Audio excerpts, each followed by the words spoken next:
समझिएगा। आप एक बात सोचो, थोड़ा सा सोच लो। हालांकि प्लस क्यू चार्ज है, ये डिस्क है, क्लोज सरफेस तो है नहीं कि आप Q enclosed by epsilon not लगा दोगे, क्योंकि ये सीधा सीधा एक डिस्क है। यहाँ डिस्क है मान लीजिए, यहाँ पर चार्ज है, क्लोज सरफेस है नहीं, कोई सिमेट्रिसिटी भी नहीं है कि आप कुछ इमेजिन भी कर सको कि हाँ चलो ऐसा है। तो सिमेट्रिसिटी भी नहीं है, तो फिर हमारे पास बस एक ही उपाय बचता है कि यहाँ से जो इलेक्ट्रिक फील्ड लाइंस निकलेगा ऐसे करके, क्या वो इससे पास ऑन करेगा, और पास करेगा तो उसी की वजह से फ्लक्स आएगा। तो कहने का मतलब फ्लक्स का जो कैलकुलेशन है ये 100% श्योर है कि वो ई डॉट डी ए से ही कहीं निकलेगा, यानी कि ई डॉट डी ए का इंटीग्रेशन, समझ बातों को, इसी से निकलेगा। अब बोलोगे सर आप direct E A cos theta लगा के क्यों नहीं निकाल सकते? क्या आपको लगता है कि phi equals to E A cos theta से मैं निकाल सकता हूं? और अगर आपको लगता है तो लगना भी नहीं चाहिए ई ए कॉस थीटा, क्योंकि इलेक्ट्रिक फील्ड आपका कांस्टेंट है ही नहीं, इलेक्ट्रिक फील्ड आपका कांस्टेंट है ही नहीं। इलेक्ट्रिक फील्ड अगर देखोगे तो जरा ध्यान सुनना, ध्यान सुनना। अगर मैं इस पॉइंट की बात करूं तो यहां पर इलेक्ट्रिक फील्ड कितना होगा, कितना होगा इलेक्ट्रिक फील्ड? कुछ भी मतलब, चार्ज यहां पर है यार, ये तो डिस्क है, इस पे कोई चार्ज थोड़ी है, ये तो डिस्क है, जस्ट फ्रेम है। मतलब आप समझिए, चार्ज यहां पर है तो यहां पर कितना इलेक्ट्रिक फील्ड होगा, के क्यू बाई एक्स स्क्वायर, के क्यू बाई एक्स स्क्वायर। लेकिन वही चीज आप पॉइंट यहां मान लो, तो क्या यहां पर इलेक्ट्रिक फील्ड इधर की तरफ हो जाएगा, यहां पर इलेक्ट्रिक फील्ड इधर की तरफ हो जाएगा, यहां पर इलेक्ट्रिक फील्ड इधर की तरफ हो जाएगा? क्या वेरिएबल इलेक्ट्रिक फील्ड आ रहा है। और ऑब्वियस बात है, आप बोलोगे सर यहां पर के क्यू बाई एक्स स्क्वायर है, लेकिन यहां पर तो ये सेपरेशन चेंज हो गया है ना पॉइंट का, तो डिस्क के अलग अलग पॉइंट पर इलेक्ट्रिक फील्ड अलग अलग है। बातों को समझ रहे हो क्या? हालांकि सवाल ऑब्वियस बात है आसान नहीं है, मतलब ऐसे सोचना तो मुश्किल ही है। हाँ, एक बार करेंगे, थोड़ा सा दिमाग खुलता है, इसलिए ये सब क्वेश्चंस करवाए जा रहे हैं बस। जरा सुनना, since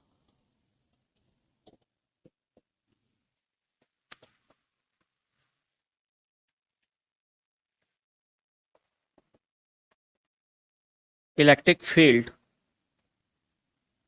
due two point charge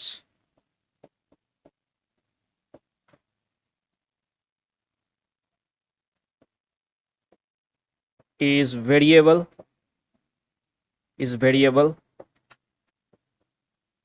for the points of the disk, for the various for the various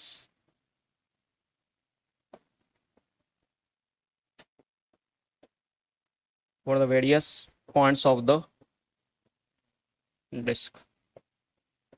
ये लिखने का मतलब है कि मैं ये वाला क्यों यूज कर रहा हूं, तो उसका वजह क्या है कि इलेक्ट्रिक फील्ड वेरी कर रहा है, इलेक्ट्रिक फील्ड क्या कर रहा है, वेरी कर रहा है। अब इलेक्ट्रिक फील्ड वेरी कर रहा है तो फॉर्मूला तो यही लगना है। अब लगाऊंगा तो सर लगाऊंगा कैसे, तो आपको पता है डिस्क में मैंने आपको एलिमेंट लेना सिखाया है। क्या करिए, यहां से आर पर जाइए, स्मॉल आर पर, और डी आर थिकनेस का एक रिंग बना लीजिए। क्या बना लीजिए? डी आर थिकनेस का एक रिंग बना लीजिए। देख रहे हो, ये हमने डी आर थिकनेस का ये रिंग बना लिया।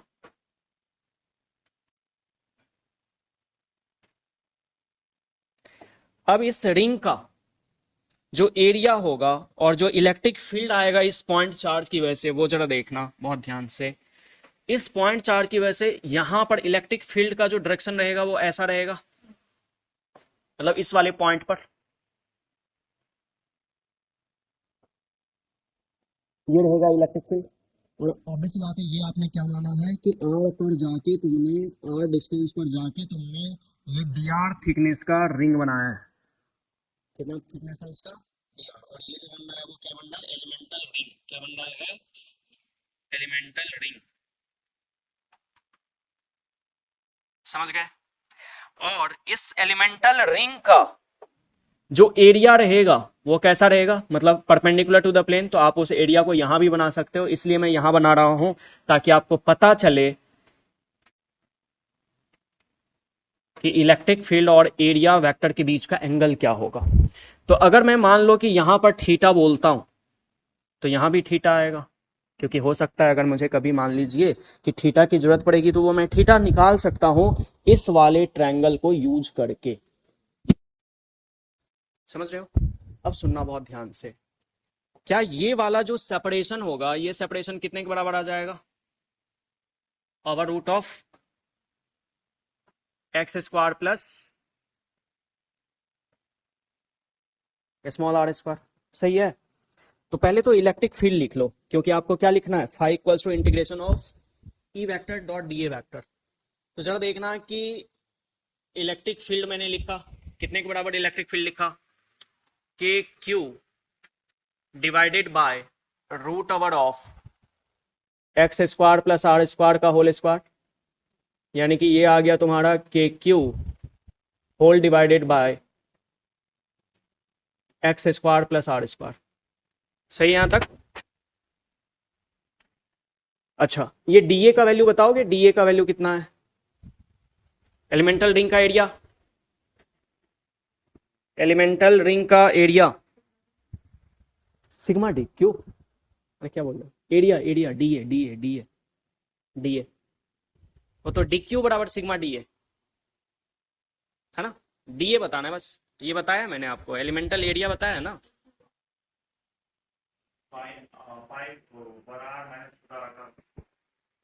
क्या बोल रहे हो यार तुम, पाई आर पे छोटा आर पे बड़ा आर, क्या बोल रहे हो यार? ऑब्वियस सी बात है, मैंने आपको पहले भी बताया है कि अगर आप इसको काट के फैलाओगे तो इसमें एक थिकनेस है डी आर का, और इसका लेंथ कितने के बराबर हो जाएगा, 2 पाई आर के बराबर हो जाएगा।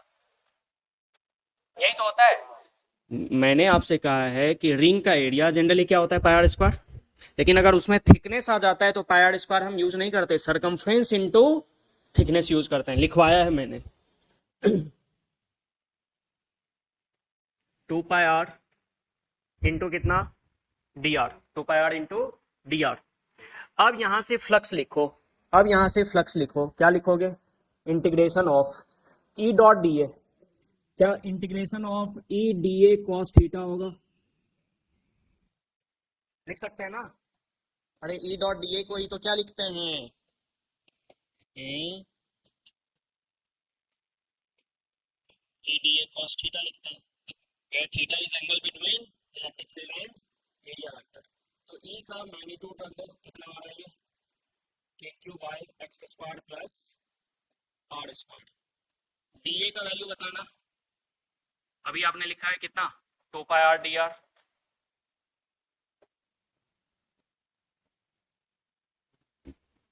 कॉस थीटा, क्या कॉस थीटा यहां से निकाला जा सकता है इस वाले ट्राइंगल से, कितना, बेस अपॉन हाइपोटेनियस, यानी कि X upon root over of X square plus R square. सही है। क्या कुछ कांस्टेंट वगैरह है?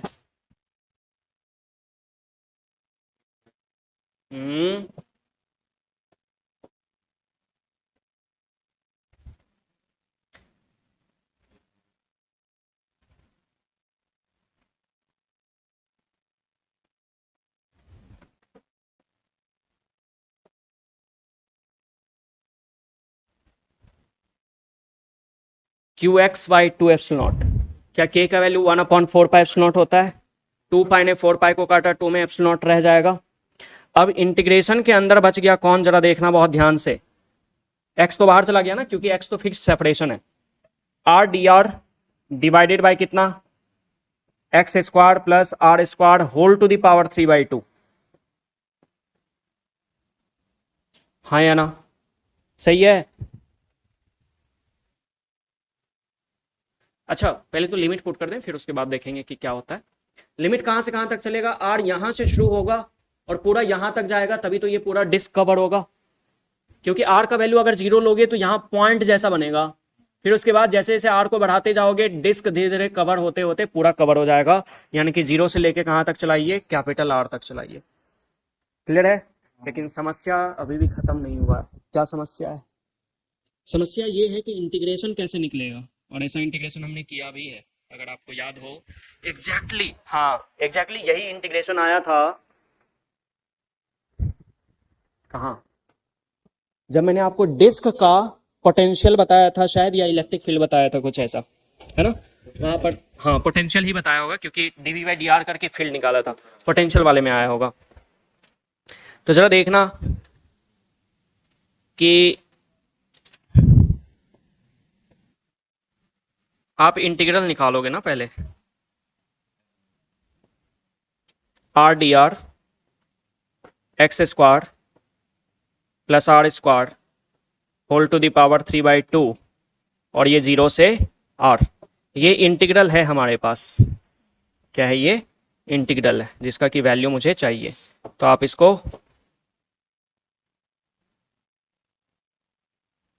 कैपिटल आई से लिख दो। ये कैपिटल आई मतलब इंटीग्रल होता है, ठीक है ना, ऐसा नहीं 1 बराबर दिस, रोमन में 1 लिख दिया होगा मास्टर ने गलती से।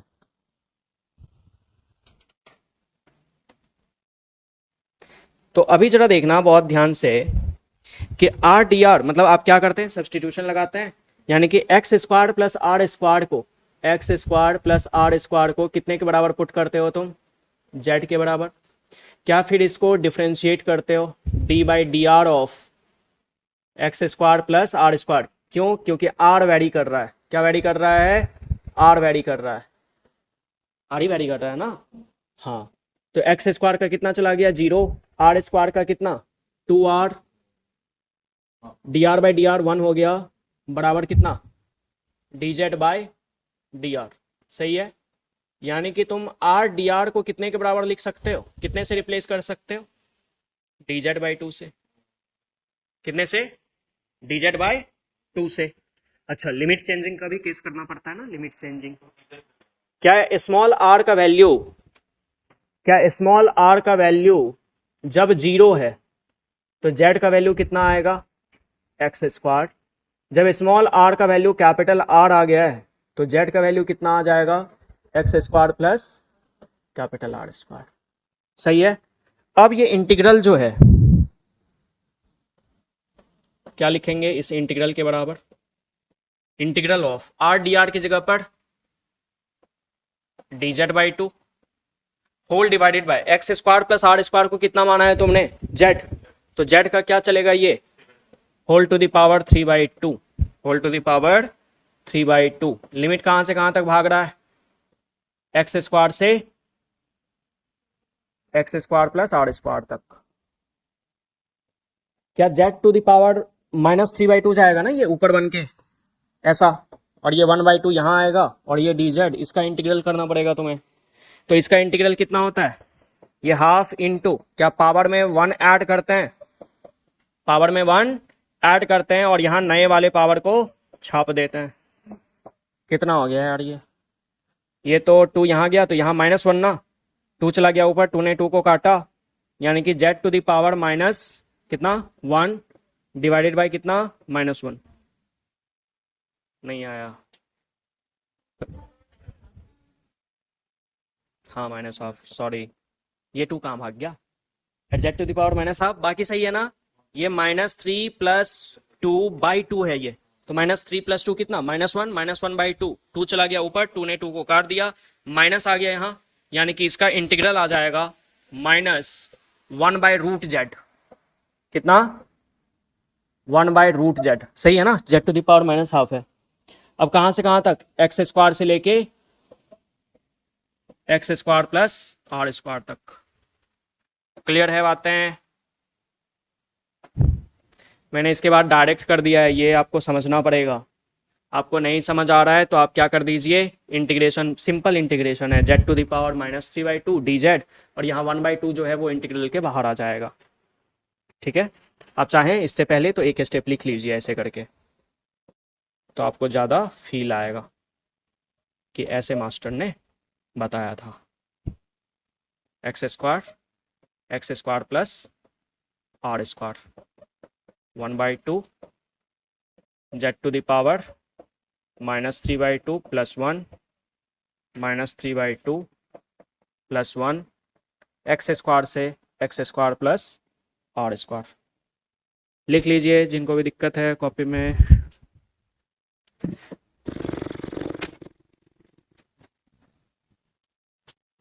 लिख चुके हैं क्या? बताइए इंटीग्रल कितना आ रहा है? हटाएं इसको, लिखे इसको। हाँ इन हाँ माइनस कितना?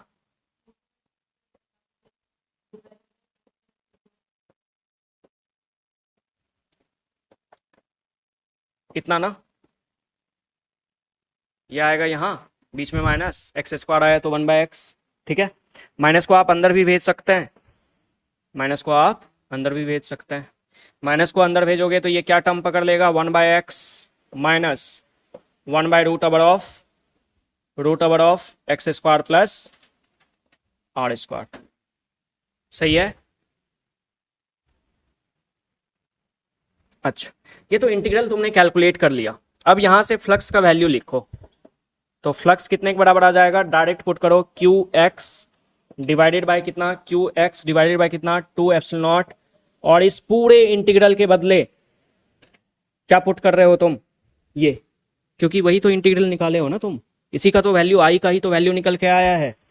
तो आई का वैल्यू आपने पुट कर दिया कितना? 1/x माइनस 1/√ऑफ X square plus R square. तो यहां से फाइनली आ गया तुम्हारा फ्लक्स Q/2 एप्सिलॉन नॉट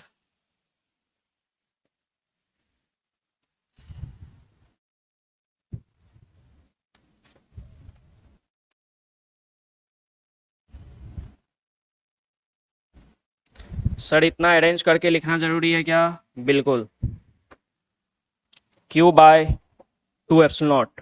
ये सब मान के रखिए कि जेई मेंस में अगर आया भी तो डायरेक्ट आएगा कि बताओ फ्लक्स कितना होगा, 4 ऑप्शन लगा दिया फटाक से, डायरेक्ट यही आएगा, रिलेशन ही डायरेक्ट पूछेगा तुमसे जब भी पूछेगा तो। समझ गए? तो क्या क्या? हाँ, एक्स यहाँ गया तो ये कितना चला गया? 1। कितना हो गया ये? 1। फिर उसके बाद कितना? ये एक्स यहाँ पर जाएगा तो एक्स रह जाएगा, और ये कितना रह गया? X square plus R square. समझ गए बातों को? तो ये है तुम्हारा कंप्लीट इसका आंसर। तो इतना फ्लक्स आ रहा है। ये सवाल ऑब्वियसली आसान तो नहीं है, ठीक है। क्यों आसान नहीं है? क्योंकि अंदर मैथ्स भी है ना।